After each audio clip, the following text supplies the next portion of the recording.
We are the Cobb Republican Assembly. It's one chapter amongst many chapters in the Georgia Republican Assembly. If you'd like to learn more about us, you can go to our website, cobbgra.com, or you can go to the state website, georgiara.com. One thing that makes us different is we do endorse in contested primaries and in contested events like these where we have candidates running for different state party leaders. We've done this for many years, and we always have a vote of the membership. 2/3 of the membership makes the decision on whether we endorse. The Republican assemblies have been going around since 1930s in California. They were instrumental in helping Ronald Reagan get elected as governor of California and then later as president. Ronald Reagan said that the Republican assemblies are the best symbol of the grassroots worker I can think of. Republican assemblies are the conscience of the Republican Party. And that is a reputation that we are constantly trying to live up to as we not only volunteer ourselves in the GOP organizations, but also as we try to always encourage our elected officials and our GOP candidates and officers to constantly be holding the principles true and to make sure we're actually promoting the principles in policymaking. So that's all about us. Back to the agenda, we've done our invocation, we've done our singing of the national anthem, and now we have candidate forum. I think we have more than 25 questions, I think that's a typo. Before we get started, we have some rules. We have to follow. Some rules for the candidates, some rules for you guys. First, rules for the audience. Each member of the audience will be given a pencil and an index card. We've tried to spread the pencils around. You should have one. If you don't have one, there should be in a chair near you. If you have a pen, you can use that, but there's index cards. If you don't have an index card, let us know. We got some more up here. We'll be happy to get them to you. These are so that you can submit a question to us for the candidates here. So you can write one question on the card and submit it to the podium. My wife, Abigail, will be going through the aisle as well, and she can pick up your card if you want to raise your hand and hold the card up so she can see it. She'll bring it up here for you. Questions will be answered in the order they are received. Questions that you ask, this is important, must apply to all candidates so that everyone has equal time to respond. No questions about a single candidate. For the sake of our guests, our organization, and the candidates, decorum and respect must be maintained. Any questions deemed belligerent, off-topic, or otherwise inappropriate will be bypassed. We'll also have some questions that were submitted in advance, and we'll be leading with those. For the candidates, each candidate will have a 3-minute opening and closing statement. Candidates will have 5 minutes to introduce their slates and may share their time with members of their slate if they'd like. It's up to them. Candidates will each have 1 minute to answer all the other Q&A questions. And we have a timekeeper. Our Cobb RA president, Mr. Chris Deeb, is our timekeeper. He's got little cards there. The yellow sign is when there's 30 seconds left. The red sign is when the time is up. So please stop when you see the red sign. Does that make sense? All right. So we're going to begin with the 3-minute opening statement. I believe that microphone is hot, and since Sophia, you're the closest one to me, if you want to start with your opening statement, and then we'll just go down the table. 3 minutes. Hello, I'm Sophia Farooq, and you want me to stand up? All right. Sorry. Hi, I'm Sophia Farooq, and I am running for chair of the Cobb GOP. Let me just say thank you so much to the Cobb RA for putting this on. Thank you, Nathaniel. Thank you, Chris. Beautiful, beautiful setting, and I want to thank all of you for coming, members and not members. If you're not a member, please consider joining. This is an excellent organization. So let me tell you a little bit about myself. I am a Cobb resident, 20 years. I have actually worked for Fortune None all the way to Fortune 1.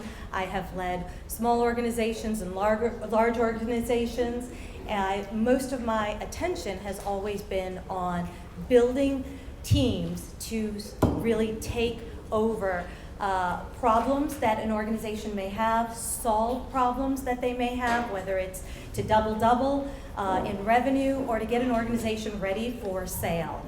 And so my job has been really with Fortune 1, trying to get into new markets. It could be Germany, it could be someplace that a Walmart's not there, or into new markets, even grassroots markets. And so my background from a professional standpoint lends to this role from that perspective. But in addition to that, in building teams, I've actually gone far and wide looking for people to be on my slate as well as my broader team. And you will get a chance to meet them. You will get a chance to hear from them shortly. But they are people who have been in the Cobb GOP. There are people who have also been they're new to the Cobb GOP with fantastic backgrounds. 4 are House District Chairs, 4 are veterans. I've got Army, Navy, Marines, elite paratrooper. If you're by any chance, if anyone happens to be a Air Force, I don't have you yet, so I'm looking for you. So I'm really delighted to have this team for you, and I think that they will help us take back Cobb. The goal here is that Cobb needs our attention. There's a lot happening in our county, and we need to start focusing on how do we actually gain ground again. The rinse and repeat is not going to work. And we'll get into a little bit about the pillars that I have and also where we're going to go, hopefully as we talk today. But I appreciate your time. I appreciate you being here, and I look forward to answering your questions.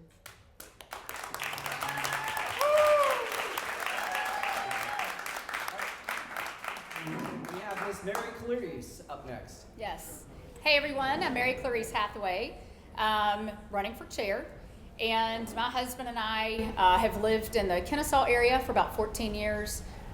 Grew up in Valdosta, so I've been a Georgia girl my whole life, minus the 6 years I lived in Tuscaloosa and went to school at Alabama. I'm excited about this. I kind of threw myself in the race just a few weeks ago. My husband and I are entrepreneurs. We own businesses in the Kennesaw and Marietta area. We've got 4 adult kids. We've got 2 minor kids. We have a huge family that I'm really, really proud of. I was involved in politics when I was younger. I loved it. My career path took a different turn. Sometimes our plans are awesome and then God switches them up a little bit. And so I've spent the last 18 years being an entrepreneur and building businesses with my husband. And I've loved every second of it. I've poked politics with a stick here and there. And I've had a few people, I'm sure I may get this question tonight, I've had a few people ask what made me want to jump into this. And I think at a certain point as a wife and a mom and a citizen, you can only get so frustrated before you're willing to actually be part of the solution. And so I decided I would throw my ring in the hat and see what I could do to be part of the solution and help out. I'm incredibly proud of my slate. We hit the ground running a few weeks ago and we have done a lot of work. So we've got every part of Cobb covered. We've got age ranges from 20s to 60s. We've got incredible backgrounds and professional careers and just a lot of amazing skill sets being brought to the table that I'm really, really excited about. I'm a big fan of the big team. And at the end of the day, we're all on the same team. We all want the same things. We all want to get Cobb red again. We all want to elect Republicans, good qualified candidates back into office, and it starts at the local level. So thank you so much for putting this on and organizing this. I've had so many people that have been so kind and gracious over the last few weeks that has made this just an amazing process, and it's really been fun. I've enjoyed it. Kind of made me remember how much fun politics is. So it's been awesome. I look forward to hearing from both of the candidates and learning more about them as well. And regardless of how this turns out, I don't plan on going anywhere. I've been sort of made aware of what really is available. I love my community, and I want to have a place that my kids can thrive. And so regardless of how this turns out, I've made it very clear that I want to stay involved. Again, I want to keep trying to be part of the solution and doing what we can to get Cobb trending back in the right direction. So I appreciate this. Thank you.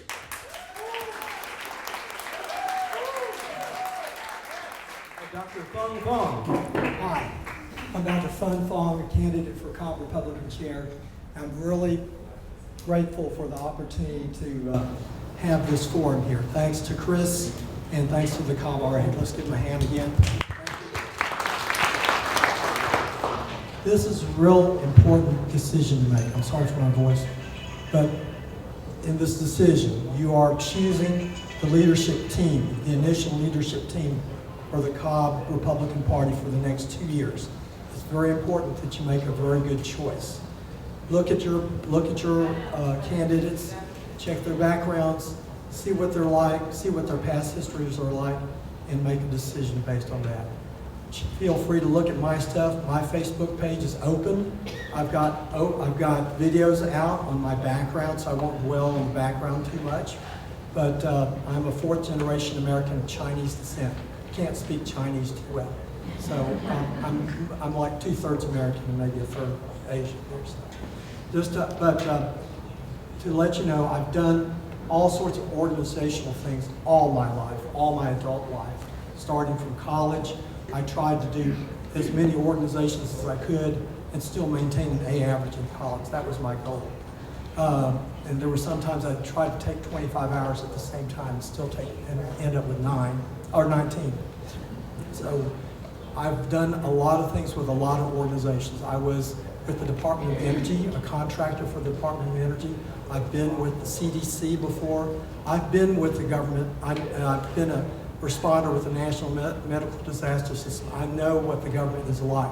I know how petty they are. I know how power hungry they are. And I want to have that experience available for you. I want to say modestly that the slate that we have, with all due respect, I really think they have one of the strongest brain trust of the slates that we have. They are an amazing think tank when we get together and deal with issues. We're mature, we are thoughtful, and we will not do crazy things. So that's what I want to leave with you here with this particular message here. We have, our team is all set to expand the demographic. We must grow. And just without thinking, I will always say with any organization that I'm the head of, I want to double the membership there. And so that's what we want to do. Doubling the membership doubles our volunteers, doubles our firepower, at least, maybe more. We need to keep an open door. We need to keep from having fights in the party here. We're all on one team, and there may be one team member weaker than the other, but we don't pick on that weaker member. We go and try to support that member, and we're all on the same team. We're trying to carry the ball down the field and score. Let's do that. Thank you.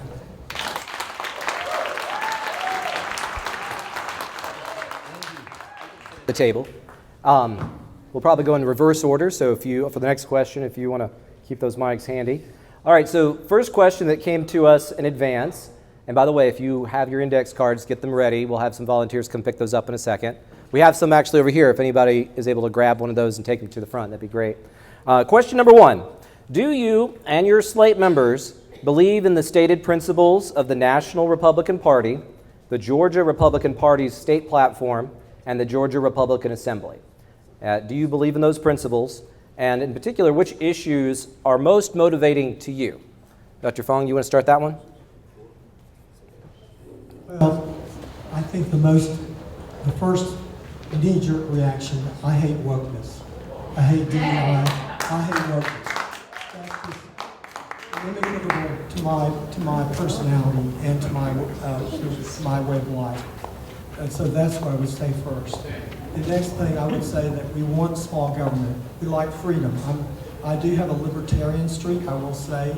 I listen to Daily Wire a lot. I listen to Victor Davis Hanson.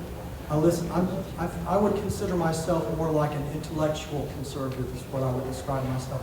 I go with Dinesh D'Souza on a lot of things. So that's what I would say, Jack. And you do hold to the party platform? Yes, okay. I affirm that. Thank you. And by the way, yeah, these questions are 1 minute each. I failed to mention that for the regular Q&A questions. Next, back to you. Do you want me to repeat the question? All right, so Ms. Mary Clarice, to repeat the question, do you and your slate members believe in the stated principles of the National Republican Party, the Georgia Republican Party state platform, and the principles of the Republican Assembly? Which issues motivate you the most? So, yes, to all of the above. I think, to echo what Dr. Fong said, I also cannot stand wokeness. As a mom, there's a lot of things for me that I see in society and socially that I really don't love, conversations I have to have with my 11 and 12-year-old that I don't love having. conversations that didn't exist when I was a kid. And so a lot of the things that I am passionate about are family-based issues, which I think everything is you can go back to the family on everything. I'm very fiscally conservative. I tend to believe if the federal government can stay out of my life, that's probably a little bit better. I am very passionate about family causes, promoting a community where I don't have to go run. I've talked about this a lot. I run quite a bit, and the majority of the time I'm by myself. And I just want to have a community where I can go out and feel safe, and my family feels safe, and they can thrive. Thank you. Thank you. So yes, absolutely, I stand with all those principles, but one of the things that's most important to me is small government. Second thing is low taxes. And the third is right to self-determination. And the fourth is being able to have the right to bear arms. These things are very important. These are very important causes that allow us to be the nation we are. And those are the things that I think that have made this nation such a strong and vibrant country. So for me, I stand with those four things.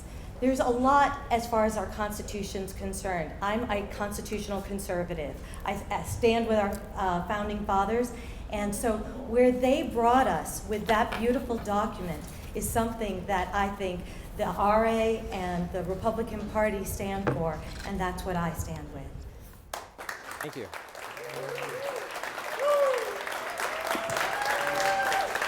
All right, question number 2. What was that? Okay. Have you held any offices within the GOP organization or other related organizations, and how will those experiences help you? We'll start with Mary this time. Okay. The short answer is within the Cobb GOP organization, no, I have not held any offices. I don't necessarily think that that's a deal breaker or a bad thing. I'll stand up because I'm vertically challenged. I'll get a little quad. We're getting quad exercises tonight. I don't think being a newcomer is a bad thing. I actually think it's an asset because I think sometimes you have to look at things with a fresh set of eyes and maybe get a little bit of a different perspective. I think there's room at the table for everybody. And I think for me personally, it's very important to glean on the wisdom of the people that have the experience, whether it's experience by age or experience by what they've done. But then also have newer people at the table that can say, I've got some fresh ideas, I've got fresh thoughts, I've got some innovation. So I have not been actively, involved in holding offices and things like that. But I don't think that that's a bad thing. I think it can actually be a really good thing. There's a lot of people that have gone before me and been successfully elected that had the same experience. Thank you. And then Dr. Fong will take up the lead. All right. So yes, I am a House District Chair with the Cobb GOP, House District 41, and I am also the third Vice Chair of the Cobb RA. I believe that these experiences, being involved with the Cobb GOP, has allowed me to understand the county better, to understand what the needs are, what's happening in all four corners of Cobb.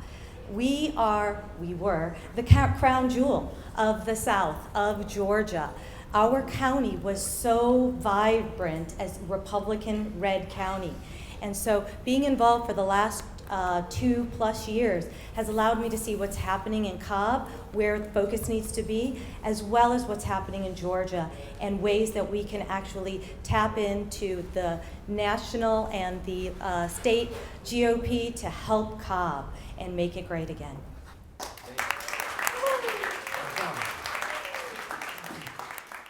I can remember all of them. I started out as the precinct chair for my precinct.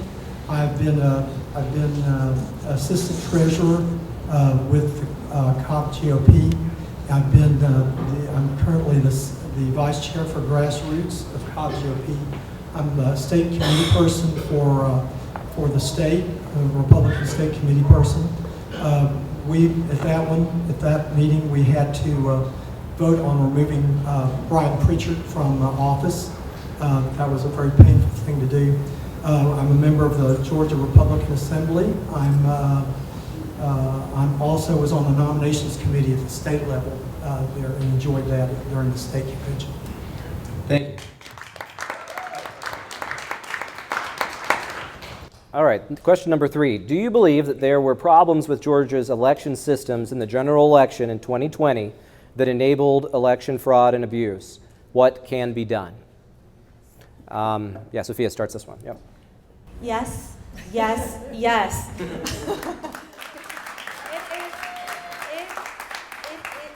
Honestly, that is the reason I started looking into what's going on. It alerted me, the elections in 2020 were such a jaw dropper that it caused me to step into what is happening in Georgia. And the problem was not Democrats, the problem is Republicans. What is going on in Georgia? And that was the question that got me involved to begin with. So what can be done? There has been a lot of effort. The Paper Please movement, there's been lots of begging and pleading with our legislators. We have to figure out how do we move away from systems that are not trusted. Electronic systems are not trusted, plain and simple. And we have to find another path. Our legislators are not willing to listen today. How are we going to make them listen? We have to stay engaged, we have to stay strong, and we have to bring the message to them.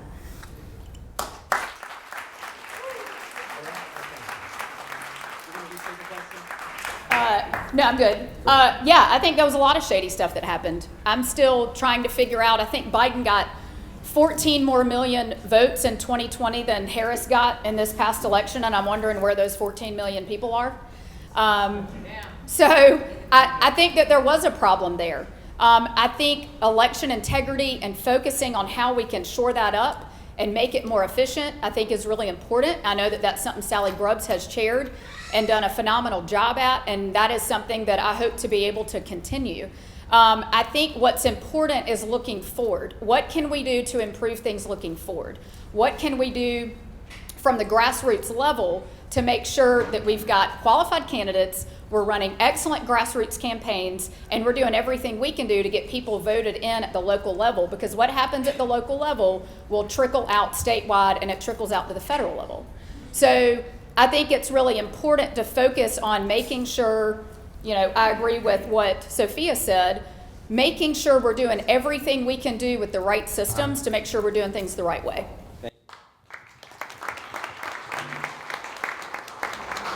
Yes, I started studying this a little bit recently, and it's been very interesting. As Clarice said, Sally Grubbs has had an election integrity team, and certainly we need to continue those efforts and expand those efforts, if anything. There's an agenda out there. It's got to be a combination of the legislature and the state election board. They need to work together in concert. We can help coordinate them and help steer the way in many ways. It's important to have paper ballots, and it's not just paper ballots. They need to be smart paper ballots. They need to be auditable, traceable, trackable, forensically traceable. That's very important. Not just paper. The Democrats want just paper. They can stuff paper ballots easily. So we've got to qualify what we say about paper. So that's very important. Yes, I do think there were irregularities with the election, and that is one of my highest priorities there with as chairman. Thanks. Thank you. All right, question number 4. What is your opinion of Republicans who govern like Democrats, voting contrary to Republican principles and policies? Do you believe the GOP organizations should play a role in providing accountability to them? If so, what might that look like? Fong, you want to start us off with that one? That's a good one for me. Okay, I was trying to give us the team analogy earlier about we're all on the same team. As long as we're playing on the same team, I think we look the other way sometimes and work with these people. The Speaker of the House is getting all of our legislation up. We're getting it passed through him. He is our vessel. I mean, there's things that someone may not like. There is no perfect candidate. There's no perfect political official there. Ted Cruz has problems. He's done some some things from time to time. There is no perfect candidate or elected official. So we have to work with these people as long as they're not undermined. There's someone like Jeff Duncan, well, we can vote him out and banish him. But you know, someone that is helping us, they're signing our bills, they're getting the bills to the floor properly. Let's work with the team we have. We can work with another team next cycle. Thank you. All right. Mary Clarice, so what's your opinion on accountability for Republicans? Well, if you govern like a Democrat and you vote contrary to Republican principles, are you a Republican? That's a good question. You know, I think within the party, there's going to be nuances. There's going to be different preferences or different opinions on maybe certain issues. I think, you know, nobody's going to agree 100% of the time. That's impossible. You know, anybody that's married in the room, you don't agree with your spouse 100% of the time. It's impossible. But I think what's important is that if the foundations are there and the core principles of the Republican Party are there, there may be nuances, there may be some differences, and I think you have to be able to work through those things. At the end of the day, we are all on the same team, and if we're all moving in the right direction, then that's the direction we need to move in, and that's to get Republicans elected. Thank you. So, you know, it's a difficult thing. It's not a do they vote just as Democrats. It is a slippery slope. It is a very slippery slope. So we have to start with finding better candidates. If the problem is that the people in office today, they might be doing the right thing 10% of the time or 50% of the time, is that good enough for us? It's our elected officials, we the people, we are the lesser magistrate. We must hold them accountable. It is our right to do that. Our founding fathers wanted us to do that.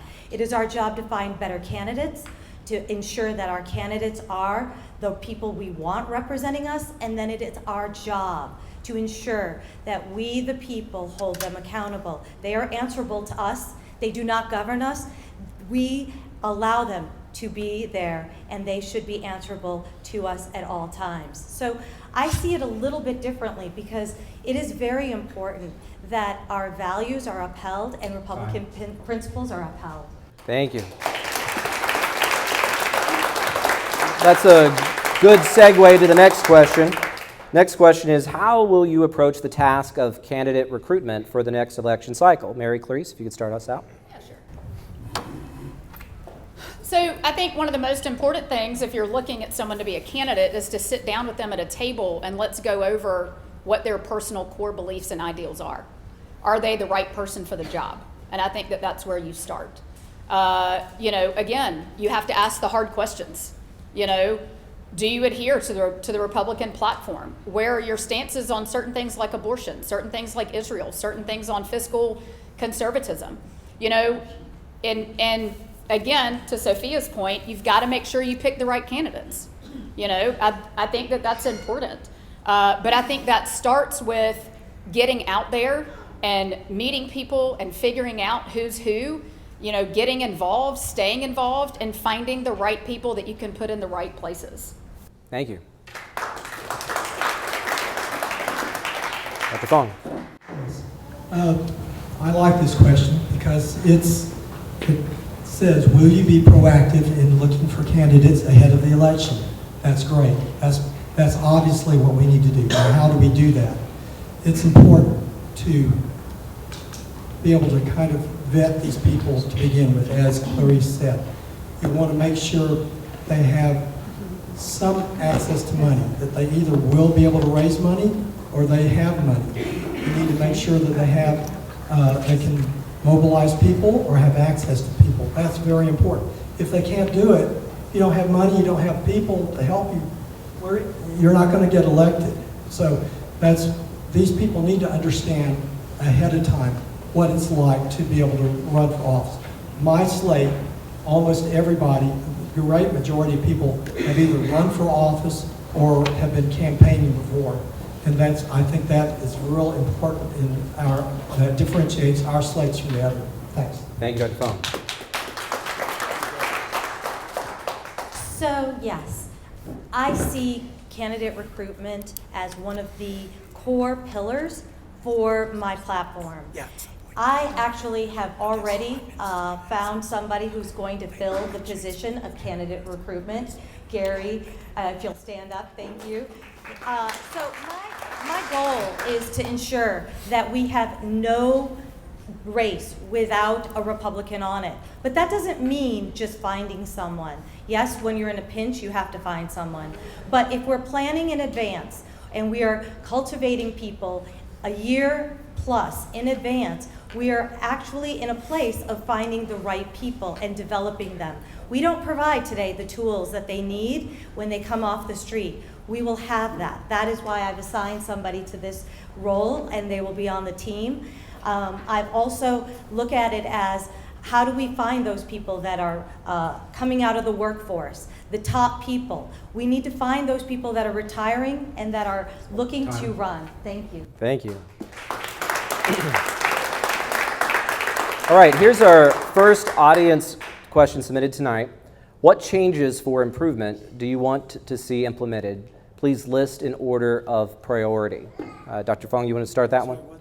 What changes for improvement in the Cobb GOP do you want to see implemented? List them in order of priority. Well, the first thing I would do is to divide tasks up a little better. We have burned out our leadership in the Cobb GOP. We've had single people doing things, put their heart and soul into what they're doing, and they get burned out after the cycle is ended, and then they don't want to be involved anymore. So this is evident by, I'm the only one that's of the same group that's still running for office. So that's important. So what we want to do, let's say for communications, Lance Lamberton's going to be my communications person. We want to go ahead and have him be the focus of about 5 different groups of people, sort of like reporters, so to speak, for content areas. School board, county commission, state legislature, get some information there. Let him be someone that is a kind of a clearinghouse that conveys information back to the Cobb GOP membership. Another thing, events. We want to divide the events into regular events, into organizational events like the county convention and the precinct caucus, and then special events. We want to have more special events.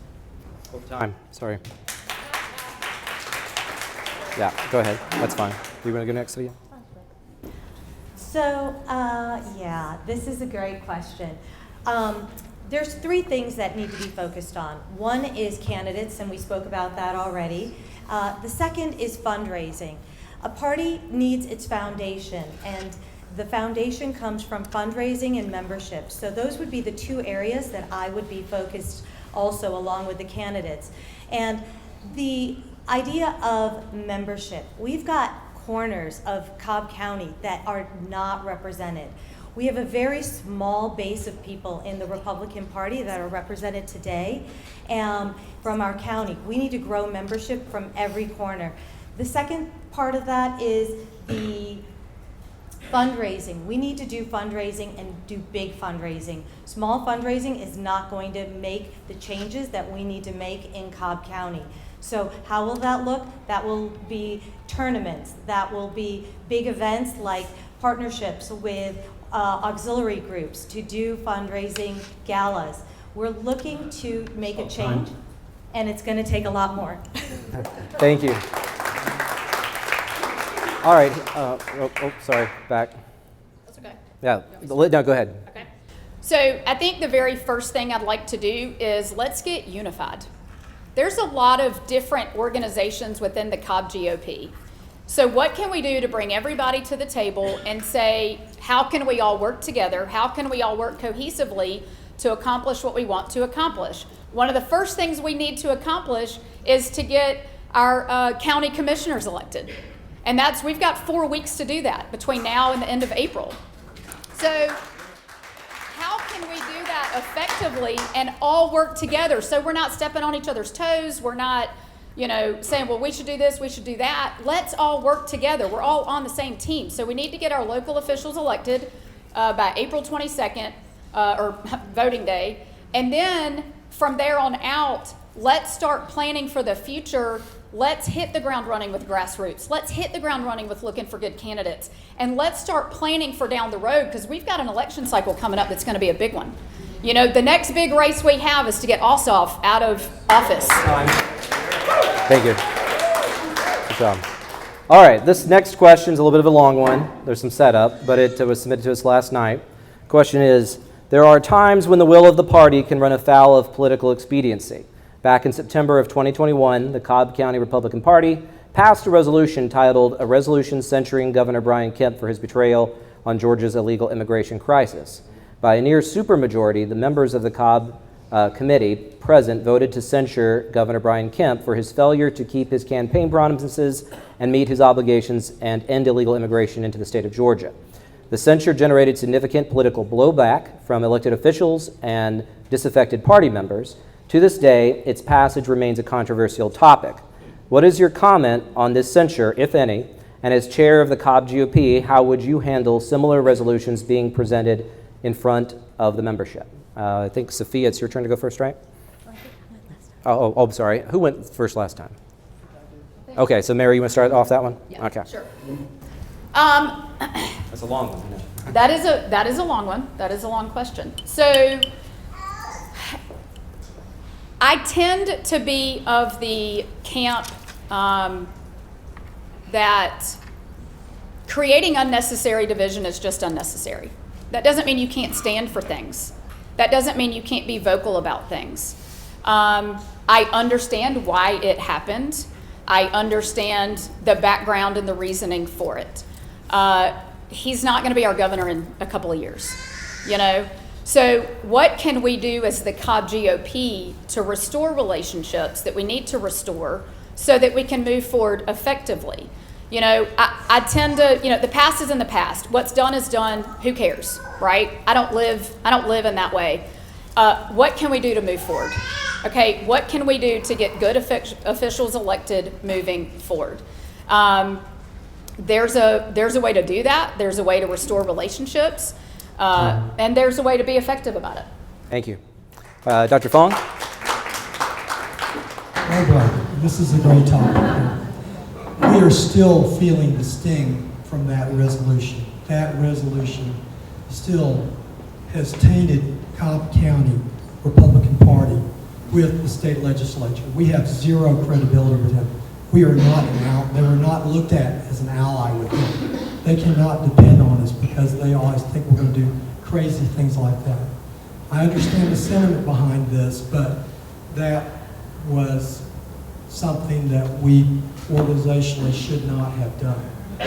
Our slate will be a mature slate that will look at things like that, see past the immediate resolution and look at the ramifications for what happens after the resolution is passed.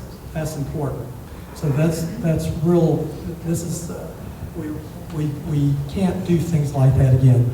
I would urge you to develop a personal relationship with your elected officials in your area. And then you can get a dialogue. That would be really important. Thank you.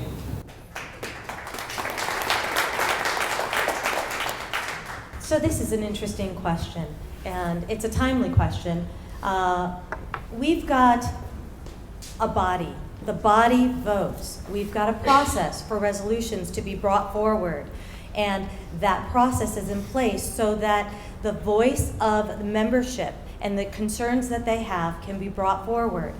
I believe in the structure that we have as a party, and I believe that the membership has a right to make their voice heard. I wasn't here when this resolution came to the forefront, but knowing that it was passed tells me that there was a lot going on, a lot of emotion, and there was a lot of reason behind what was presented. So do I stand with it? Do I stand against it? It's not relevant. What is relevant is the process that's in place and the membership and their right to vote and have that vote. And I trust in our members to be able to do that. And when we have a concern, those concerns will be brought to the forefront through the processes.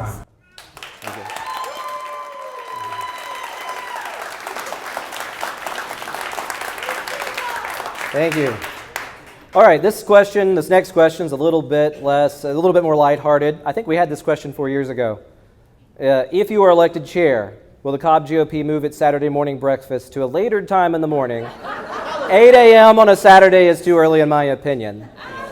This can probably be a 30-second one, right? That's one of the questions submitted. That's the question submitted. So who wants to take it first? You want to go first? Okay.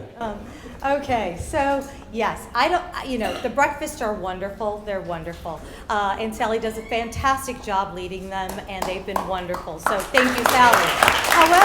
However, I will say 8 a.m. is very early on a Saturday, and if that's your only day to sleep in, my goodness, you really want to sleep in.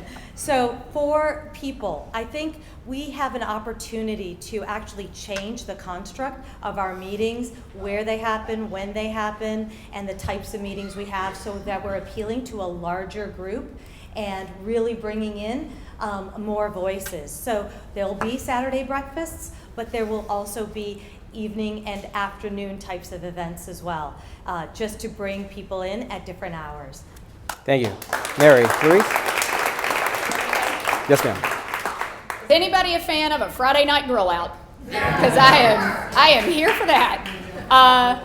No, I think there's a lot of value in those. I think there's a lot of value in getting together and talking and sharing ideas and being in a community, So that's how we get to know each other. That's how we move forward together.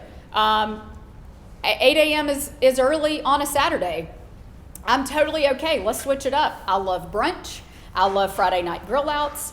And I think there's all sorts of ways that we can gather.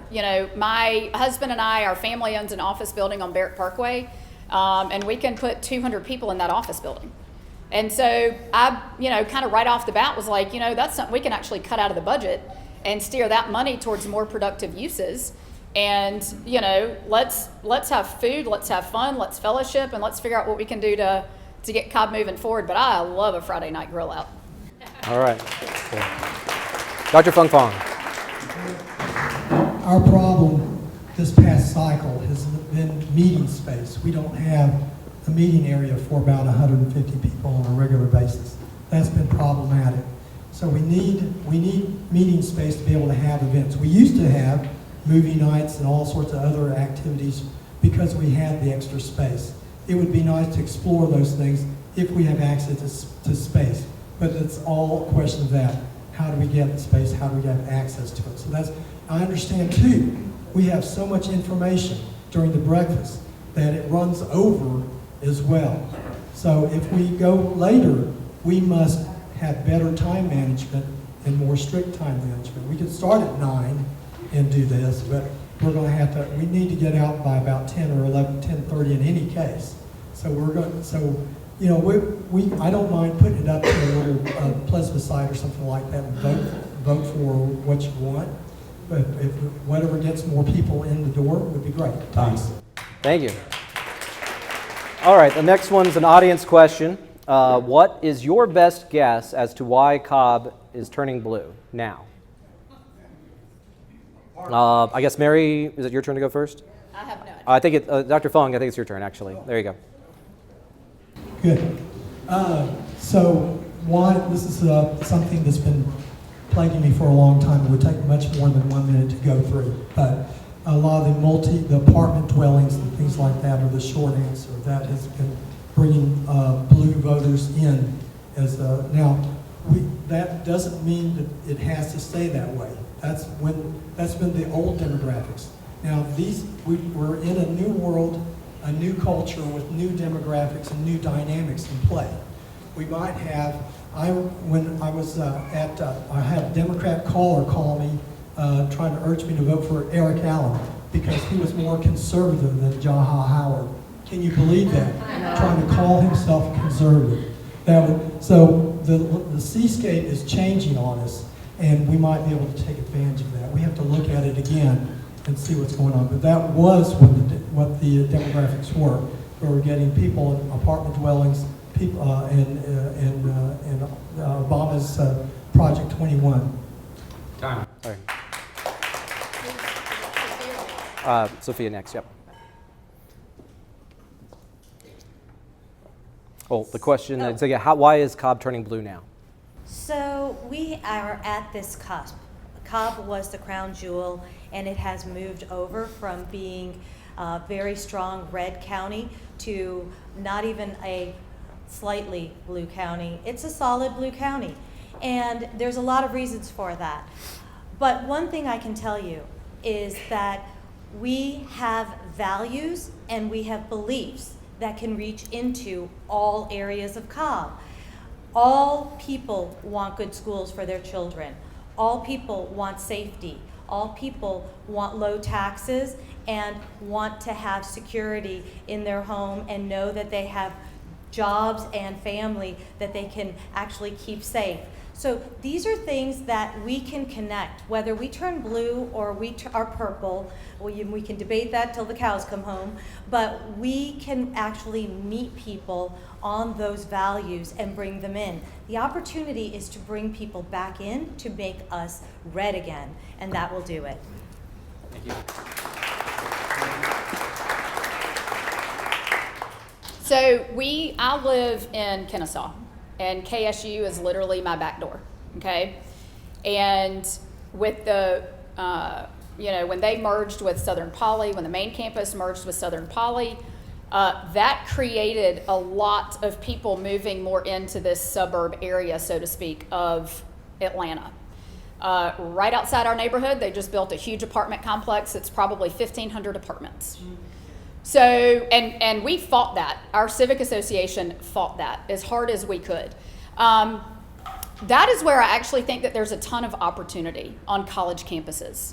There's a lot of young people that are moving into the Cobb area, and they're staying here because they like the area. It's close to the city, it's fun, there's a lot to do, it's close to the interstate, it's kind of in the center of everything, right? But I think there's a huge opportunity to get young people more involved, because a lot of young people, they at TikTok and X and whatever, and they come up with all these opinions based on what their friends are saying. I want to go into the community, and I'm not afraid of KSU. Let's go talk to the young people, talk about what our ideals are, and then let's get them voting red. Thank you.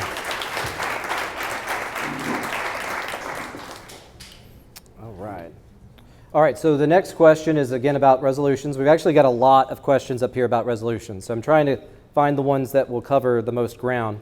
This one here says, right now, the Cobb GOP has the most restrictive rules on passing resolutions. In particular, virtually all other county GOP organizations only require a simple majority vote to approve resolutions, but Cobb requires a 2/3 majority.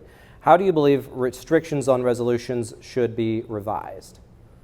Who would like to jump on that one first? I don't know whose turn it is. Dr. Fong, you want to do it first? Sure. Okay. Okay. Resolutions. The reason why resolutions are formed in the process and procedure are is because of that resolution for Bryan County. And so this has probably been an overreaction to that to some degree. Now, we have not really seen what resolutions like with the new rules in place. So I don't know how restricted these resolutions coming out will be. We have a restriction on the number. We have a restriction on their format and how early they're presented. And they must also go through the executive committee as well as the resolutions committee. So the executive committee gets a second swipe at it too. So I think it's reasonable for that. I think we can entertain the idea of perhaps going with a different majority to pass these resolutions, but it's okay. Thanks. Thank you. Mary, you want to do next? Okay. Thank you. So I'm going to kind of be really candid, and I hope I don't offend anybody when I say this, but I understand the point. I understand the notion. I think sometimes you can get stuck so in the weeds of the small details that you forget what the bigger picture is. And I think it's important just to keep your eye on the prize and keep your eye on the bigger picture. Is there a place for resolutions? Is there a place to talk about these things? Absolutely, okay? There's real issues and challenges and things that need to be discussed. But I think it's important to not get so stuck in the weeds that you lose sight of what the bigger picture is and what we're really trying to accomplish. And I think that's a really important thing to always keep out in front all the time, is what's the bigger picture? What's the vision? You know, our job, the job of the Cobb GOP, is to get really good Republican candidates elected. That's our purpose. So getting stuck in the weeds of little nuances here and there, and again, I'm just being really candid. I'm a big picture person, and so is there a place for things like this? Yes, but not to the point that it takes your eye off the prize. Thank you.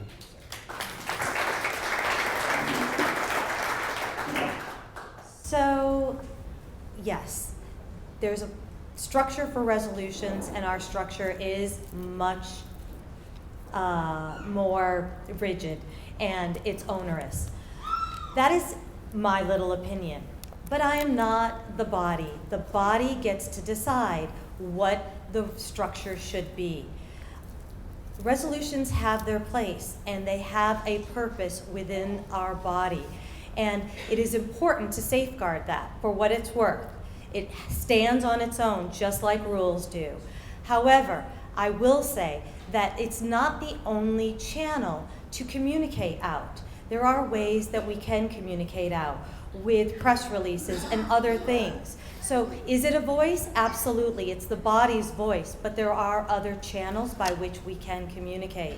So there are pressure release valves, and I believe that our resolutions committee folks and the rules committee folks feel a bit of pressure, and I would like to see that pressure released. Thank you.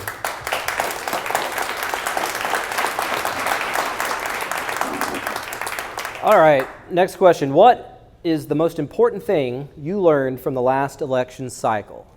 Mary Clarice, would you like to do this one first? What is the most important thing you learned from the last election cycle? Like federally? Are we going back like November? Probably right November. So that'd be Okay. everything from the top of the ballot to the bottom of the ballot, just how things went. Well, local elections matter. They're very important.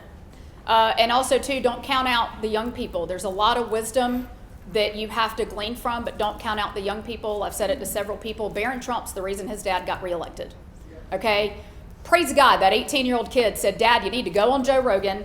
It's the #1 podcast on Spotify. You can get your message out. More people that probably would turn you off automatically are going to turn you on. And I think that was a huge difference maker in the election. So what I gleaned from that is don't count anybody out just because of what you think the perception is or how you think they're going to vote or whatever. We can still talk to people and get through in ways that maybe I'm almost 42. I wouldn't have thought of that. Okay, but the 20-year-olds did, and the teenagers do. And so just because you think that there's a perception there, don't count anybody out. Don't count anybody out. Winning starts at the local level. It bleeds into the federal level. And what we do at the local level matters at the federal level. Dr. Fong. I learned a huge lesson with this cycle, and it was just the most amazing thing I'd ever seen. We had all sorts of national political celebrities crisscrossing Cobb County. It was just amazing. We have Trump in Powder Springs. We have Trump in Energy Center. We have Kash Patel in Kennesaw. We have all these people. We had Judge Joe Brown in Marietta. We had Byron Donaldson around. We had all sorts of people.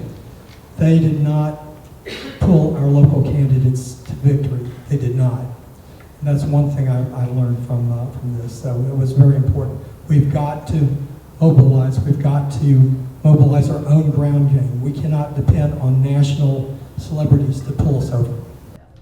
Thank you. So the last election cycle was pretty darn phenomenal. We had tons of money come into Cobb, tons of support. We aren't going to have that going forward. And we need very much to figure out how are we going to win elections. So yes, we need great candidates. Yes, we need a ground game. But more than that, we need to recognize that the precinct strategy is not going to work if we don't have the seats filled in our precincts and we don't have the people engaged. So that's the biggest lesson that I took away. If we can't get our precincts filled and the people on the ground there, then there is no precinct strategy and the money's not coming in 2026. We have a lot of work to do, and that's something that I hope that we will all focus on for 2026. Thank you. Okay. All right. This next one we'll do Dr. Fong first, Sophia second, and Mary Clarice last. What would you describe as your religious affiliation, and what are your views of Israel and Hamas in the Middle East? There's actually an audience question that was submitted along the same lines. It says, do you support Israel's right to exist and fight Hamas? So, Dr. Fong. Okay, that's pretty easy. I've got the U.S. and Israel pin on it. So I'm a non-denominational Christian. I go to Atlanta Chinese Christian Church Northwest primarily. I've also tried to go, when I ran for office, I was looking around all the churches in my house district. I found out so many were weak. I found out so many were needing help of different types. The question is, what are my beliefs? I believe I strongly support Israel. I support Israel's right to exist. I agree with the government that Hamas is a terrorist organization, and I support people that the administration's stance on deporting people that are actively pro-Hamas and inciting them.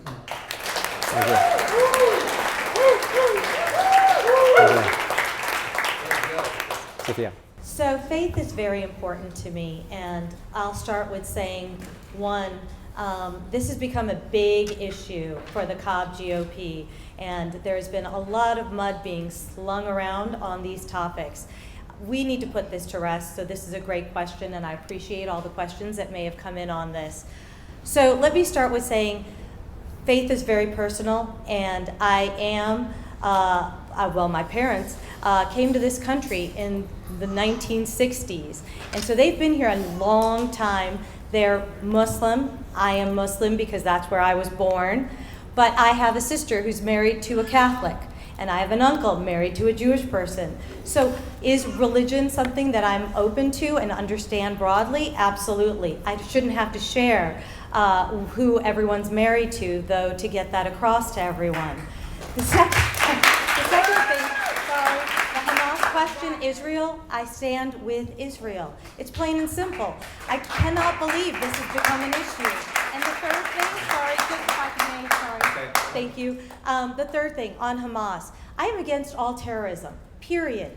That includes Hamas, that includes Hezbollah, that can include a whole host of things. We can run down the list if you want to give me more time.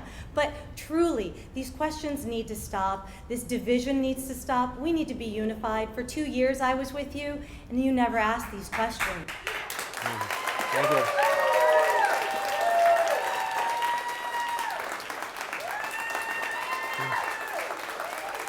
All right, Mary Clarice, when you're ready.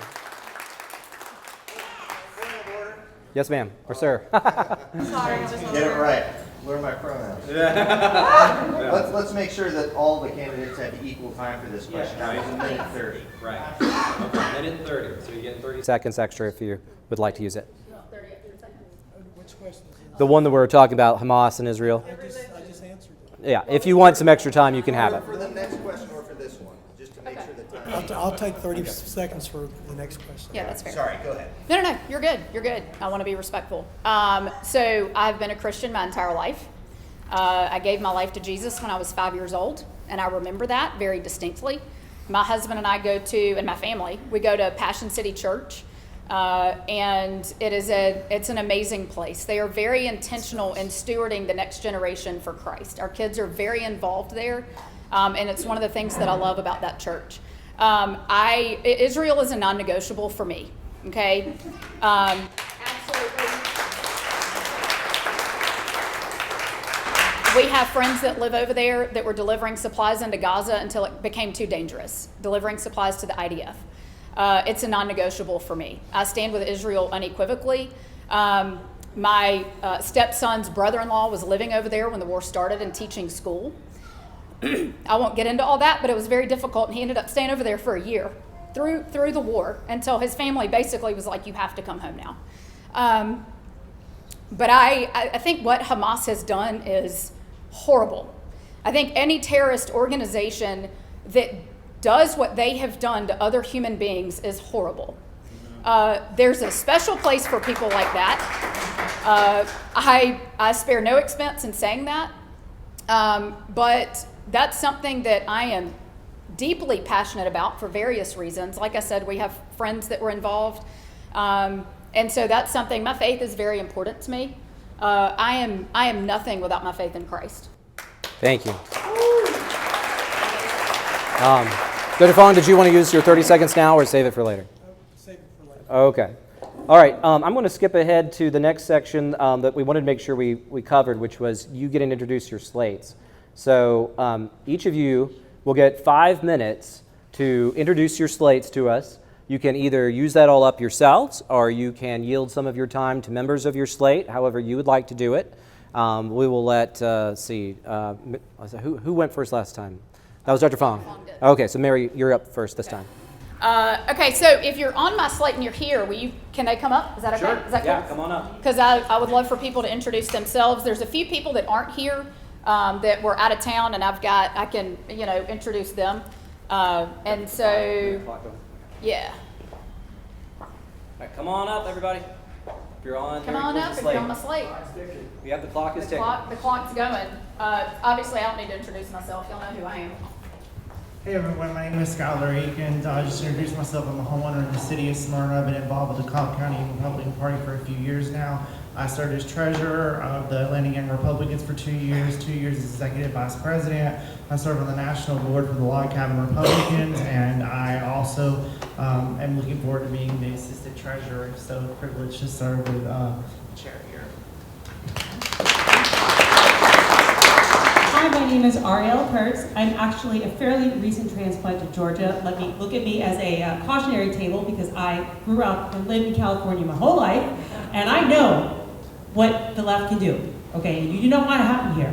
I've been a Republican since I was in my 20s, and I realized what was going on, and I was a red pill long before that was a thing. But we own a home in East Cobb. We have 3 kids, all at Cobb County schools. I love this area. I was heavily involved in helping to elect John Crisadoro to our school board, and I was very involved in the school board.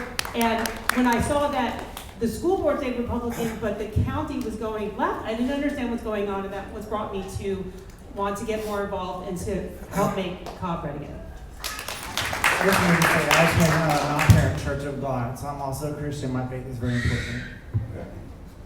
I'll come from behind the pole. There you go. Hello. My name is Jeff Hathaway Jr., Mary Clarice's stepson. Say that nice and loud for everybody so they don't think she's my wife. I have a wife. She is lovely. Trust me, it's not the only time that a mistake will ever be made, but if you were here tonight, you guys, oh, that's her son. I'm 37 years old. Bought a home in East Cobb with my wife almost 8 years ago. We have 3 children at Mount Bethel Elementary School. I would love, if we could, real quick, another round of applause for Arielle for John Crisadoro getting elected, because that matters. Mary Clarice has said it several times this evening. Let's keep the main thing the main thing.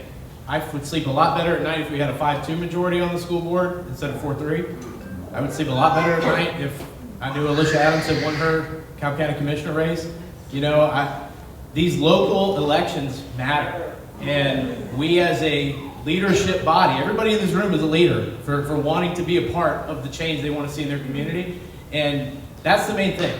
So as she said, uniting around, does anybody here, the litmus test I always give is, are you going to vote for Kamala? Okay, if the answer is no, then we need to figure out how to work together, right? And so I'm running as vice chair, Mary Clarice's slate. Very excited to work with everybody, whether it's Sophia or Dr. Fong or anyone on their slate. I have a great friend on Dr. Fong's slate that I've known for almost 15 years. Everybody, in my opinion, is a qualified and fantastic person for being willing to help, and I'm excited to be a part of that.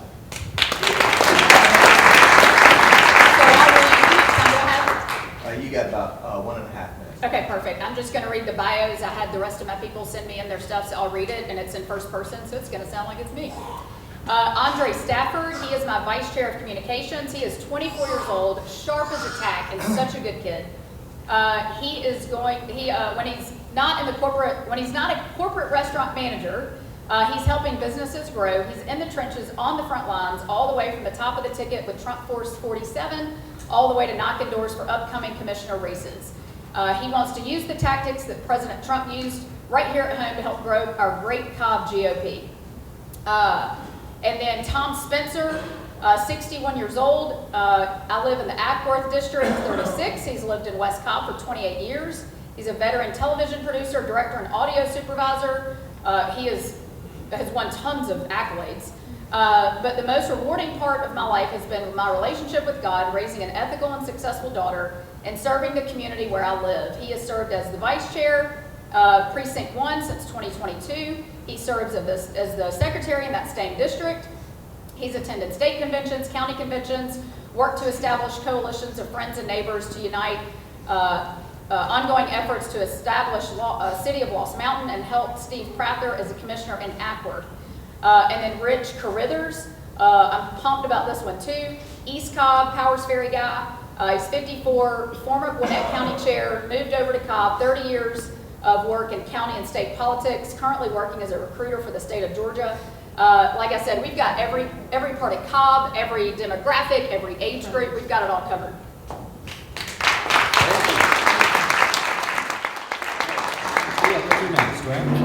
Sophia Farooq's team, if y'all could stand up, and you get to divvy up your time as you see fit. Get started. I get to go first. Hi, everybody. I'm Lynn Brain, and I am the first vice chair. What's really, really important to this role is election integrity. I have been on the election integrity committee for the past 2 years. I have documented all the processes, getting into the weeds, which we need to sometimes. And I've also been a poll watcher trainer. So I would say that from that perspective, I have the ground covered. In addition to that, I am a corporate person. I also own my own consulting business. So thank you for considering voting for Sophia Slate. My name is Sean Dolick. I'm running for vice chair of membership. Brevity has never been my strong suit, but we'll give it a try here. I am a Christian first and a mechanical engineer second. I have been a sales engineer for over 20 years, mostly in the power industry. I have recently had the honor of being on the Cherokee County Republican Party membership committee, and in 5 months we added 600 people. So thank you. I look forward to doing that here. Hey everyone, I'll try to be brief. My name is Andrew Mason. I'm an attorney. I live in East Cobb with my wife and 2 daughters. My wife's a teacher at Walton High School. I graduated from Kennesaw State University with a degree in international affairs, and I went to law school at the University of Georgia. During that time, I spent 8 years as an intelligence specialist in the United States Naval Reserve and an Eagle Scout. After law school, I moved to New York and worked at Sullivan Cromwell, then moved back down to work at King & Spalding. Now I'm an attorney with the U.S. Securities and Exchange Commission. Thanks. Hi, my name is Carrie Greer, and I'm running for assistant secretary. And I've lived and worked and even gone to school in Cobb County over the past 22 years. Raised 3 children here. And I'm really excited to be serving or to be campaigning with Sophia on her slate, because I've worked with her in Cobb District 4. We're both House District chairs, and it's a tough area to work and bring in voters and bring in new members. But I have seen her talent, and she's amazing at networking, bringing people together. And she has such a great temperament that I could just see her leadership skills. So I'm really excited. My name is Gloria Barker, and I am running for assistant treasurer. And I want to say I am so happy to be on the slate with this wonderful group of people. We are united, and we have such strong faith. Each meeting starts with a prayer, and we love Cobb County and our country. I moved here with my family 40 years ago, and to Cobb because of the wonderful schools, the wonderful Board of Education, and I was a counselor in the schools. Before I was a counselor, I taught accounting and business courses at college level many years ago. So I'm happy to be here, and Faith brought me here too. My name is Gary Waldrop. I worked 42 years in the nuclear power industry, and I retired last year. I wanted to get involved in something else, and I picked politics to do it. I did everything that I could do in the last election, poll working, poll watching, Trump force captain, on and on. I did all that. I decided I wanted to get involved in GOP politics. I'm now a precinct chair of my area. I'm the only one that came to the caucus. That's not good enough. I'm also the House District Chair for 34 because I wanted to get involved in a leadership way, and I want to help this team out in identifying good candidates, like we said before, and getting Cobb County red again. My name is Jeremy McCowan. I am a Christian, a husband of 23 years. I work for GE Vernova in the energy sector. I'm responsible for communications globally for critical infrastructure in the energy sector. I've done that before. I'm a GT, Georgia Tech Masters. Thank you. I love Georgia Tech too. Thank you. Sorry. The number one thing for Cobb County to understand about this is in order to win, we need to control the messaging. If you want that, you need to visit sophiaforcobb.com and then vote for Sophia and her slate. Make Cobb great again. Thank you. Hi, John LeBeater. Good evening. My position is going to be with the Military and Veterans Affairs. I've had 13 years in the Marine Corps. Time. Sorry. Good job. Thank you, folks. Thank you. Very good. All right, Fong. Dr. Fong, you introduce your slate. Dr. Fong's slate, please come up. There you go. Okay, the first person I want to introduce is not here. Carminthia Moore is our first vice chair candidate. She is at a Bible retreat and she is leading 2 of the sessions, so she can't get out of that. So she is a lady that is still has many passionate projects that she works on. She's working on family and violence issues. She is strongly pro-life, and she is working on those issues. Some of the time she goes to Mar-a-Lago. She has a fairly busy schedule doing that type of thing when she's not taking her daughter to track. But she's really a cerebral person. I really love her and her abilities there. I really trust her to be my number one. Next is Judy Sarden, the vice chair of Grassroots here. Judy? Thank you. I'm Judy Sarden, and I am a member of First Baptist Woodstock, and I am a homeschooling mother of 2. As Dr. Fong mentioned earlier, I'm one of the people on his slate who has run for office. So I understand kind of the needs of someone running for office as far as having people and money and things like that. I also have been involved with the GOP since the 2020 election. That's kind of when I got involved, kind of like Sophia, because after the fiasco that was the 2020 election, I said I can either sit on the couch and continue complaining, or I can get out and do something. So since then, I have poll watched most elections. I've run for office myself. I was at one point precinct chair. Yes, I was at one point a precinct chair, and then House District Chair. Then I left that position to run for office. I was a Trump force captain. And so with the experience that I've had, all that experience, I really want to bring that to the grassroots. I think that with the demographic shift, I think there's so much opportunity out there. Young people, I'm a TikToker, so even though I'm 54, I love TikTok. And during the election, I saw so many people who didn't look like anybody up here on TikTok talking about conservative issues, and I thought it was wonderful. So anyway, I'm a corporate attorney, stay-at-home mom, homeschool my kids, and I'm really excited to support Dr. Fong and his ticket.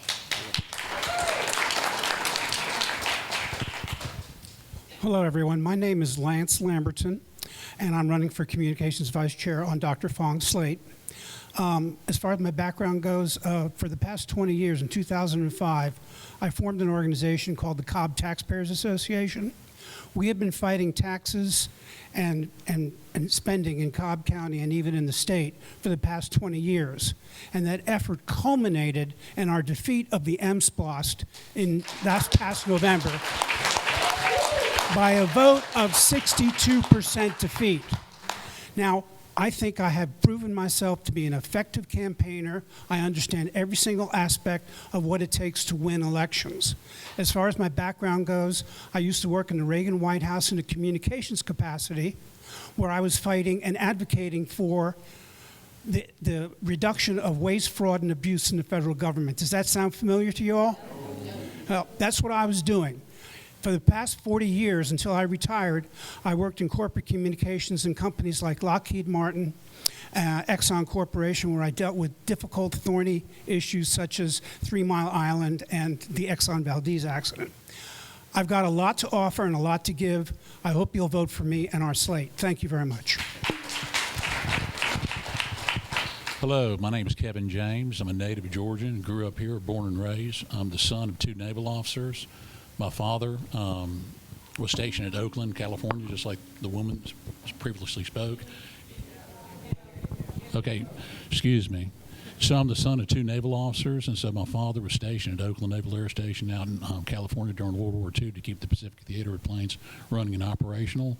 And so he would have to fly back to D.C. to report in, and that's where he met my mother. And so my mother was a legal secretary at the Navy Department of the Pentagon.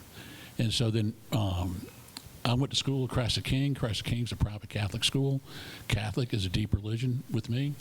Also, too, I studied political science at West Georgia College back when Newt Gingrich was head of the political science department there. Also, too, my college sweetheart then was Eleanor Farmer. Her father was Millard Farmer. And so law has always been something very interesting to me, but I chose... Oh, time. Point of order. Yes, sir. 30 seconds. I know we're trying to be strict with time because we've got so many questions. I'd Right. like to hear from the rest of this slate, and I'd like to hear from the last person on the previous slate as well. Is there any objection? Okay. The gentleman who we had to cut off from Sophia's slate, can you come up? And then can we give them 30 seconds to wrap up here? 30 seconds apiece. 30 seconds apiece to wrap up. Cool. Okay. Brevity has been my gift forever, to a fault. I'm Dave Talca. I'm running for treasurer on Dr. Fong's slate. I've been involved. I retired from Hewlett Packard Enterprise in May of 2020. Been a Republican. Well, as Winston Churchill said, if you're not a liberal when you're young, you have no heart. If you're not a conservative when you're older, you have no brain. I've never had a heart. So I am honored to serve with Dr. Fong. Had a lot of experience in global and national deals doing P&L, and Chris is just getting ready to hold up the sign, so I'm going to hand this sucker off. Yeah. Okay. All right. Is that everybody on your slate, Dr. That's All right. everyone that's here. That's here besides Kermit the Amore, right. All right, sir, would you like to finish that thought from earlier? Thank you, Nathan. John LeBeater, 13 years in the Marine Corps. We're running for the chair of the Military and Veterans Affairs, which is a new position within Cobb County within the last 8 or 10 years, I think. And we'd like a position in this capacity because, first, we've got 60,000 veterans in Cobb County. Many of those are not involved in Georgia elections at all. We want to change that because military people bring 2 things to the table. They come from an organization that raises leaders. And number 2, they're influential in our communities. We want to use that utilization to fill the 300 some odd open precinct positions we need to in Cobb County. Thank you. Thank you. All right. Hey, that was great. Let's give it a hand for all of the slates that were presented tonight. Thank you. Good job. All right. Yes, sir. Would anybody like to take a quick 2 or 3 minute break to get some water, use the bathroom, anything like that? Does anybody have an objection? Again, the restrooms are over here. The refreshments are in the back. If we're going to take a 3-minute break, 5-minute break. Okay, 5-minute break, and we're going to start with or without you in 5 minutes. All right, we are resuming. The next question has to do with fundraising. Fundraising, I know, is a big question a lot of people have about the chair. They'd say that that's one of the biggest responsibilities of the Cobb GOP chairs. How do you fundraise for the organization? I have a question from the audience tonight that asks, what is your experience in fundraising, and how do you intend to approach fundraising for the Cobb GOP? Right, let's see. I think you're up next, right, Sophia? Okay, I'm brain scrambled myself. We'll let Sophia go first. We'll just go Sophia, then Mary, then Fong on this one. Thank you. Thank you. So fundraising, as I said at the beginning, is one of the key pillars for my strategy. And so fundraising is going to be something that we're going to focus on. Today, Sean Dolk is the person who is wearing the hat for fundraising, and we are actually reaching out to all the top donors for the Republican Party. So we have a list, and we've started reaching out to them. Our goal is to actually look at large donors and institutional donors so that we can bring in larger dollars versus just event-based dollars. But we will have events as well that will drive membership funds and event funds. So fundraising is actually a key part of our slate, and it's going to be something that'll be a key part of the next 2 years, because that will keep the actual party focused on its goals and be able to achieve its goals. Thank you. Thank you. Is it me? Yeah. Okay. Will you repeat the whole question real quick for me? The question is fundraising. Yeah. Do you have any experience in fundraising? What will be your approach to fundraising for the Cobb GOP? Yeah, so I've actually run quite a few marathons, and almost every marathon I have run, I have raised money for some type of children's charity. Everything from Boston Children's Hospital to Smile Train to Girls on the Run. I can't think of all of them, but almost every marathon I've done, minus a couple, I've raised money for different kids' charities. So that's something I think that comes pretty naturally to me.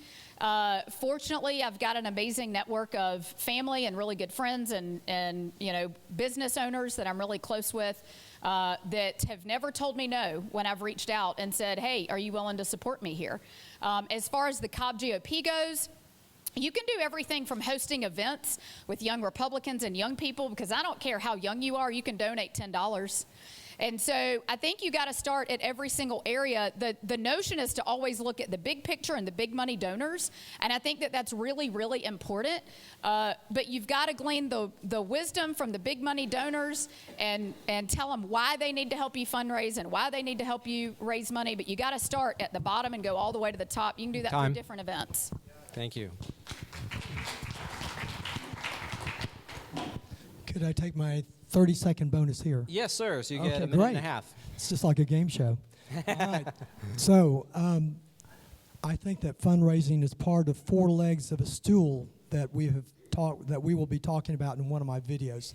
It's lawyers, a legal team, IT, fundraising, and recruitment. Those are the 4 legs of the stool. We have to have all 4 legs to get the stool steady. So fundraising is really important. I would characterize our fundraising efforts as good-spirited and from the heart, but at a relatively basic level. To my simplistic thinking, we have activist class, that's most of us here, and then donor class. Some of us here are donor class. And so what we must do is we must attract the donor class to our events. And that's one thing that we need to do. Identifying them is also good, and targeting them with things are good. I have had previous experience with the Georgia Chess Association. We did a GoFundMe page for just scholastics, and that was really impressive in itself. We also had LexisNexis sponsor some of our tournaments in the past. So we have had some modicum of funding in the past there. What we have talked about with Kevin James, we've got a fundraiser event coordinator lined up. His name is Phelps Hope, and he's been doing large events. He did one in Macon. He's done in Savannah, South Carolina. He's really big. He knows all of his events. Okay. Cool. That was 1:30, right? Okay. Thank you. Appreciate it. All right, this is one of our questions that was pre-submitted before this morning. How should the Cobb GOP best reach out to non-GOP voters in the next election cycle? Mary? Okay. So this is something I've actually had a lot of conversations with people with. So you have to be willing to go into the places, go into the neighborhoods, and go down the streets that a lot of people might walk by and go, that's a Democrat neighborhood, let's not touch that. Give me a shot. You know, I'll go knock on anybody's door. I'll ask anybody to sit down and have a conversation with me, you know, maybe not at the door. So going into communities that most people may bypass, right? Going into places of businesses and instead of leaving information about a particular candidate, let's leave information about Republican ideals and values. You know, I think there's a lot of people out there, particularly young people, that have no idea why they vote the way that they vote. It's because their mama told them to, their daddy told me to. They've been doing that for 55 generations, and this is how we vote. And so I think it's important to you know, open up conversations with people and say, why do you vote the way that you vote? Let's have a conversation about it. And then actually, let's have a conversation about ideals and see if we line up. I had a conversation with a lady last year at my daughter's barn, and she was telling me how liberal she was. And at the end of the conversation, I looked at her and I said, I don't think you're as liberal as you think you are. And it's because we were just having a conversation about our ideals. I wasn't trying to convince her to be a Republican. And so I think opening up those conversations, going into communities that most people may ignore or may bypass, and really just bringing more people to the table and talking about ideals, not necessarily like a particular candidate. Sophia? Thank you. So this is a big issue, especially in District 4 of the Commission District 4, where we have quite a few more Democrat voters, non-Republican voters. One of the things, or actually several things, that we can be doing is have a presence there. We need to actually engage in the community. They don't know us, they don't know our values, and they're actually afraid of us. They think we are something we are not. So one, it begins with actually being engaged in the community. That begins with opportunities in the schools, that begins in the community events, that begins with reaching out. I've gone to Ghana's Pentecostal churches all throughout District 4, actually, and gone and spoken there about the Republican values. And that's because Julian Gross was running from there, and he has a huge Ghana community. So I went with him and talked about Republicanism and our values and all that. These are the opportunities, and people came up and they were very interested to know more. This is how we grow our message and bring voters in. Thank you. Dr. Fong? Pass the mic. Okay. We did some limited outreach with KSU this last cycle, and I would expand that a little bit more. I think we did 2 events. I think I would probably have about 6 events and get a good rapport with the YRs and start interacting with them a little bit more. I want to go ahead and focus on what our Slate is doing, the South Cobb strategy. We have been losing countywide elections because we lose South Cobb. That's our problem. We need to have presence there. We need to have more people involved with campaigning there. We need to have outreach there. We need to have short and long-term outreach programs there. We need to have people that are, I suggest we start in the Riverside area. That's sort of in between Mableton, Smyrna, Powder Springs, Austell. We have events there. Then it's easy for people to come in from those towns, and then we go ahead and do other events and branch out from that. There are some friends here in South Cobb that help us. Thanks. Thank you. All right, this next question. We all seem to agree that the GOP needs to do a better job at reaching out to minorities, but Democrats are using identity politics to divide us as a nation. And if we aren't careful, could we possibly concede to their premise and find ourselves falling into their trap? How should the GOP reach out to minorities without affirming the Marxist and racist narratives? Fong, you want to start that one? Okay, this is one of the themes of our campaign as well.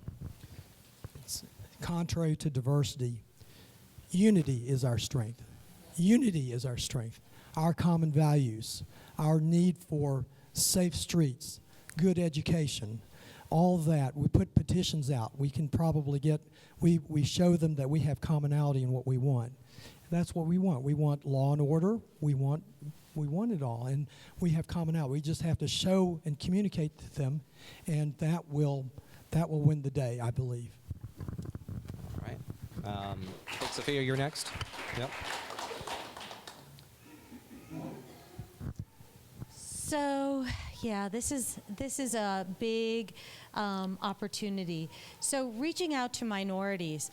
We have such a great mosaic of communities throughout Cobb.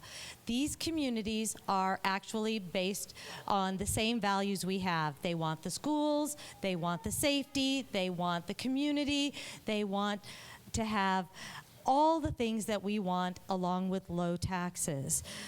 But taxes is the one we save for last because that can be a divider. What we need to do is actually take our messages throughout that community, work with the different groups. We can't be afraid of different religions, different colors, different nationalities. We have to begin to think of unity as one. And as we start to do that, we start to bring people in, and they will come because we actually have the best message. And they want these things that we stand for. That's why they came to this country. Otherwise, they would have chosen another country. All right, time. Thank you. So I think it starts at the grassroots. I think it starts at the foundation.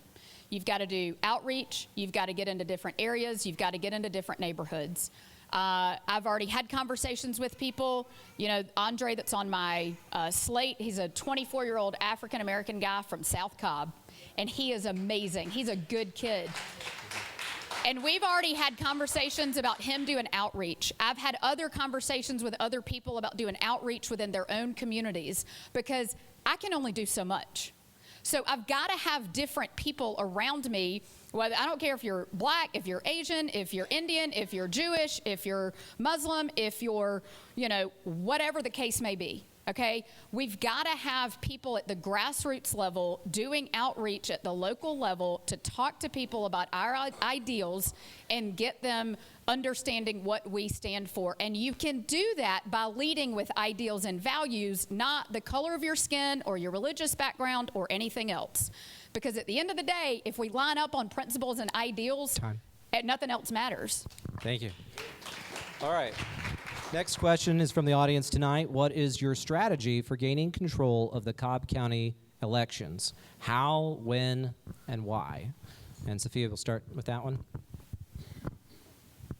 So the strategy starts with the fact that I have somebody actually seated in the position to oversee the elections and bringing in candidates. So the first thing we're going to do is actually focus on getting candidates, getting those candidates trained, and getting them into the community. We have to have strong candidates. So that starts the journey. But then we've got a whole nother thing. Once we start winning these elections, we have the opportunity to start putting people in places like the elections board. And I know Debbie Fisher would love to have support on the elections board. That's really, actually very, very important. And then ideally, we clean our voter rolls. So it's a journey. It's a journey. We're on a journey. Nothing happens day one until we start beginning that path and laying those seeds and helping those seeds grow into something strong. Thank you. So again, I think everything starts at the local level.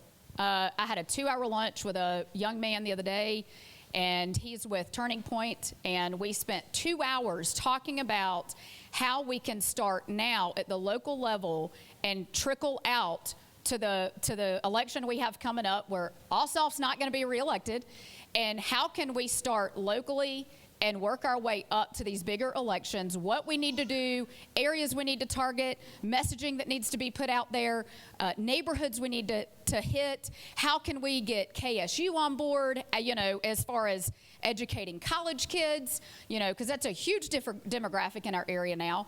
And so it starts at the grassroots level. You know, I've got amazing people on my slate that already have plans in place to start doing that from day one. And again, I've talked to a lot of people about getting into outreach programs and doing that from day one. So it starts at the local level, but like I said, I spent 2 hours the other day talking about this exact thing and what we can do to accomplish it. Thank you.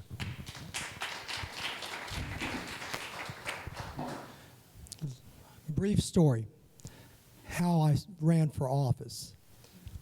I listened to a session that Sally had sponsored. Scott, what's his last name? Scott from, Yeah, Pressler, yeah. Scott Pressler came over, had a very animated talk about how you do it. Made it sound easy for anyone to join and pick up the fight. That's when I decided I would run for office. And I think we need to do something similar for Cobb County. We need to have how to run for office sessions and things like that, so people know what they're getting into ahead of time. So I think that would be good. It would be nice to see if we could get Scott or someone like that there to talk again. But we need someone dynamic to do that, and that was my moment. Thank you. All right, the next question is, how will you work with precinct and House district officers to ensure they are well prepared for the next election? We have gubernatorial elections next year, U.S. Senate elections, and a lot of stuff down ballot. How will you work with the infrastructure to ensure we are well prepared? And Dr. Fong? Sorry, say that one more. How will you work with House district and precinct officers to make sure we're prepared for the next election?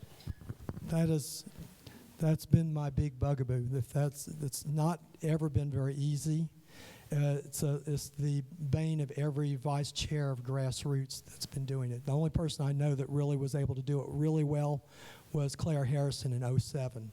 That's about the only person that really got everyone. So what I would propose is this: after having been stung this last time, I think we need to make it clear from the very outset what the work expectations are, what the expectations are of the House district officers. Have a meeting where we set the rules there, and we start keeping score.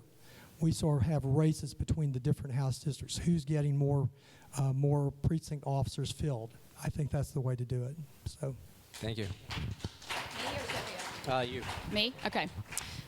You strategize, you mobilize, or you strategize, you organize, and you mobilize. That's how you succeed in business. That's how you succeed in politics.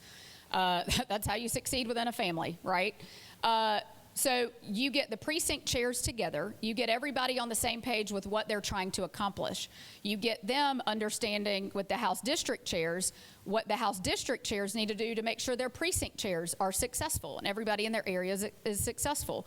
And then you keep tabs on what's going on. You keep the data. You make sure you're doing what needs to be done, and you make sure people stay on task.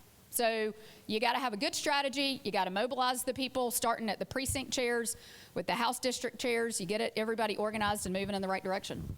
Thank you. So both answers are great. We need our precincts to be filled. We cannot move forward without having feet on the ground, and those have to be a priority. But to win, you need to have training. Our folks need training. And my second vice chair, he has already started Numenar training. They hold Numenar training sessions. You cannot win if people don't have the tools. So they need the training on the tools, and they need the messaging. We cannot put our folks out there if they don't feel confident and they don't know what they're doing, and they aren't going to enjoy doing it. So building that structure is actually imperative. That requires some strategy, but it really requires creating the structure within the House districts and the precincts to do it. And I'd like to see us align a little differently, because Commission District 3 is really full, with precincts being full somewhat, and... Time. Sorry. Maybe you can complete that thought on another question. Maybe during your closing arguments. Okay. I want to be sensitive to the time. It's just past 8:30. We still got closing statements. How do y'all feel about getting a couple more of these questions in before we do closing statements? Okay. They're ready to go to closing statements. Okay. So with that in mind, we are going to do 3-minute closing statements. And I guess we'll do in the order y'all announced. So Dr. Fong, you go first, then Sophia, then Mary. 3-minute closing statements. All right. I want to thank everyone for being here and listening to us. And this is the most important decision that you'll be making for quite a while. It's the 370-odd people that are going to be in the convention that will be voting. And you have a lot of power in your hands. Our candidate slate stands for integrity, transparency. We're going to be straight shooters. We're altruistic. We're doing this to make things happen in Cobb. That's it. We don't have any particular agenda. We're not trying to take over power anywhere. We want to make some things happen. We want to flip the county red. That's it. And I'm willing to take a pay cut to do it. I'm willing to sacrifice whatever I need to sacrifice. I will be stopping. I will be no longer president of the Georgia Chess Association any longer after that. I'm going to take as much time as I need. I'll work half-time if I have to. Our slate is similarly dedicated. They work together like a think tank. They really are cerebral, intellectual people that can mull over problems, come up with a decision, sometimes pretty rapidly, and get things done. They're a mixture of that. Some are just more energy and hands-on guys. Kevin's one of more of our hands-on guys there. But anyway, yeah. But we have Tom Hennigan is a really great guy. I hope you get to, some of you may know him. Great energy, great ex-Marine. He's a wonderful guy. Mario Russo, gregarious, likable, entertaining. You'll like him too. And I hope you'll see more of Corinthia too in the time. So please see us on the 18th and the 19th as well. We'll have more of our people there. How much Thank time? you. How much more time? You good? All right. Thank you. So thank you so much for all coming and listening. We are so grateful to have such a strong GOP, but we have work to do. We have a tremendous amount of work to do. We are losing our county, and we need to stop the atrophy. This election is about what path do you as delegates want to take. You hold that vision and that strategy and that goal when you make that vote for whichever candidate you choose. I have a focus on candidates, on fundraising, and on community. That is my slate's focus, and that is what I have built a team to help us achieve.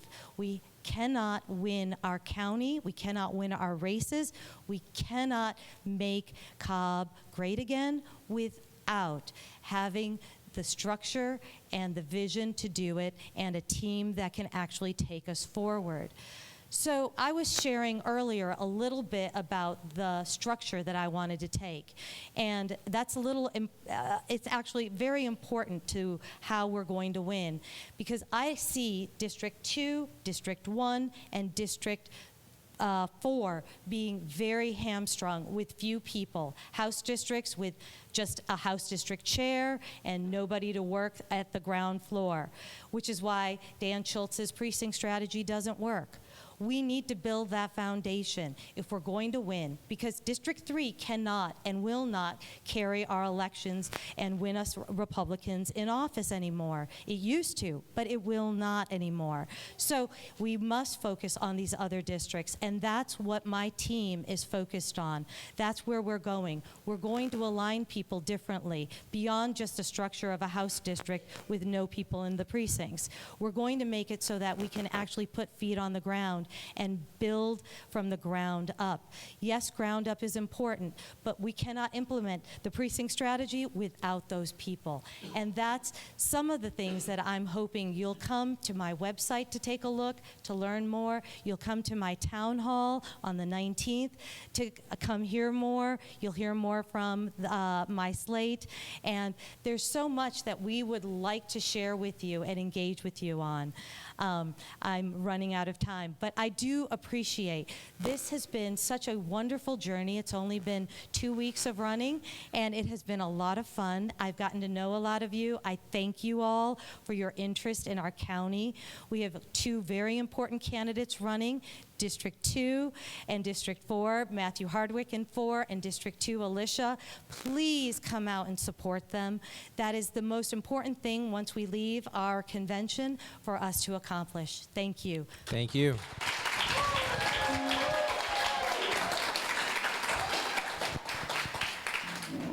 Well, first of all, thank you again. You know, what an incredible opportunity to be able to do this and engage in this. I've had a few people ask me, you know, what made you jump in and run? And there was a stirring in my spirit back in the fall. And I think you can only, like I said earlier, you can only be frustrated for so long before you want to jump in and be part of the solution. And, you know, I had thought about running for my state house seat in my area, but I said, I had a few conversations. I had kind of decided that was something I was really interested in doing, but I could kick the can down the road because that was going to be a year and a half down the road. And I didn't need to think about it right now. And this opportunity came to me, and I said yes. And, you know, God knew my shortcomings long before anybody else in the room did or long before I did. And politics to me is not rocket science. I think leadership is a little more difficult, you know, because you have to deal with people and personalities and all sorts of different things, backgrounds and, you know, whatever. But I think that there is so much on the table that can be done to help us succeed. I'm an eternal optimist. The glass is always half full. Give me the crappiest situation and I'll tell you how it can be awesome. And I'm so incredibly proud of the slate that we've put together. And I say we because nothing happens without a team effort. You know, I don't know who came in early and set up the microphones and the cameras, but we don't stand up here and hold the microphone unless somebody came in and did the job before we got here. And every role in an organization is important. When I was talking to Skylar the other day, he kept saying you, and I stopped him about halfway through the 5th sentence and I said, Skylar, it's we. We're a team. We've all got a job to do. Every role is important. Every place is important. And if we're going to accomplish what we need to accomplish, then we've got to be big team minded. You know, that doesn't mean there aren't going to be different nuances and opinions, but we've got to be big team minded. I've had a lot of conversations over the last couple of weeks with past chairs, past vice chairs, and people that have been around for a long time, people that are newer to the game, and I've asked them a lot of the same questions. Tell me about your experience. Tell me what you did great. Tell me what could have done better, and what would you like for me to know and learn? You know, I might be the new kid on the block, but I don't think that's the worst thing in the room. I don't think that's the worst quality. I think sometimes you have to look at things with a fresh set of eyes, and I'm okay with that. I've had people ask me tough questions. I'm okay with that because perception is reality until you have conversations and get to know somebody. And you can change perceptions through communication and conversation. But every single person in this room has a role to play. If you didn't, you wouldn't be here. And I'll be really transparent with you. I don't go into anything without the idea that I could win. You know, if I'm going to do it, we're going to go big or we're going to go home. But if I don't win, I'm going to lay my head down at night. I'm going to know that I gave it everything that I got. And if for some reason I don't come out on top in this race, you know what? That's okay because I've given it everything I've got and I've put an incredible slate together. But I'll do everything I can to continue to support the Cobb GOP. Thank you. Hey, let's give it a big hand for all 3 of our candidates who came out here tonight. Thank you. Great job. So articulate. We appreciate your time, your energy, your ideas, keeping it civil. Wonderful.